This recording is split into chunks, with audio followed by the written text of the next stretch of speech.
Hello, welcome back to Ruth's Sewing Room, and this is part 2 of 3 parts of a binding session. This segment, I'm going to show you how I do corners when I'm attaching binding, and here's where we're at. I've been sewing along, and I've gotten to the corner, and here's what we're going to do. First, I'm going to explain it to you, and then I'm going to do it, and hopefully you'll be able to see it. Just trying to get a few little strings out of the way. And these are my handy dandy snippers. I love them. Love them, love them. Okay, so first of all, what we're going to do is we're sewing along, sewing the binding on, 1/4 inch seam. We're going to stop a 1/4 inch from the end. Here, I'll move that hand out of the way. 1/4 inch from the end and a 1/4 inch in both directions. Stop there, and then we're going to sew off the fabric towards the corner, creating a diagonal seam, 45 inch seam, 45 degree. 45 inch would be really long. Then what we're going to do is we're going to take our fabric, and now it will very easily fold and make a 45 degree angle.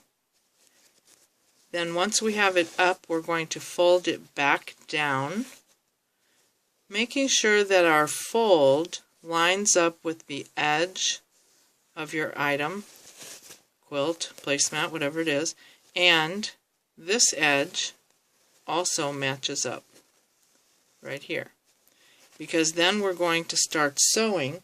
We're going to put a little dot where we're going to sew, and it's going to be again a 1/4 inch in from the top and a 1/4 inch in from the side.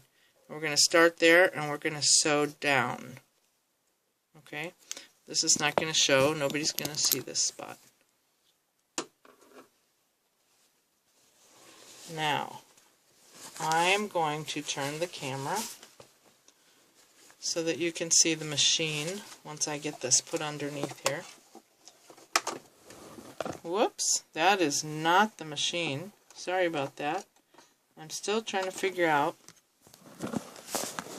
how to set this thing so that you can see what I'm doing.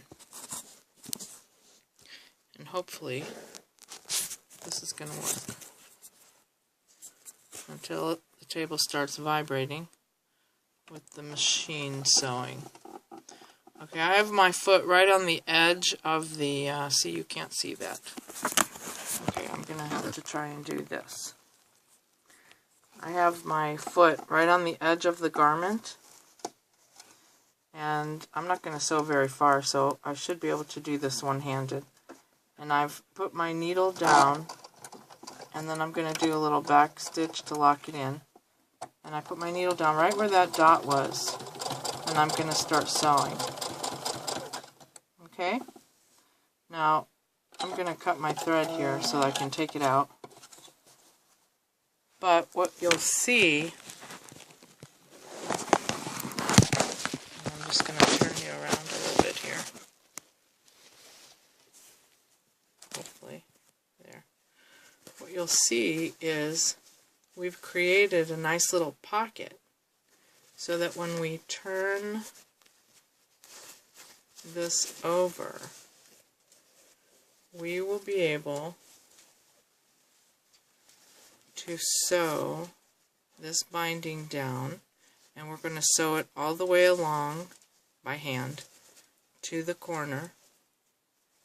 And then once we get all the way to the edge, then we're going to take this corner down. This is not easy doing this backwards. You try it and see. We're going to then fold this side down, and it's going to create the perfect 45 degree miter right there in the corner. And what I do is I then, since I've sewn all the way to this edge, I then take my needle. This is a pin, so I'm not going to actually do it. I take my needle to what's going to be the very corner of the miter, And when I fold this down, you can see that's the very corner. And I will come out of that and hand stitch down the miter and then start stitching down the length over here. Does that make sense? I hope so. Because that is the purpose of this video. Okay? So, this is part 2, showing you how to do the mitered corners. And it looks very nice on the other side. Yep.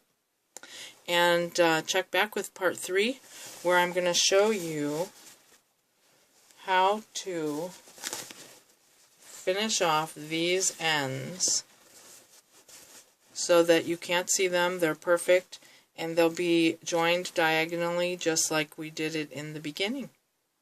But there's a little bit of a trick to it because we're at the end, so it's kind of a little different. Check back, okay? Hope to see you then.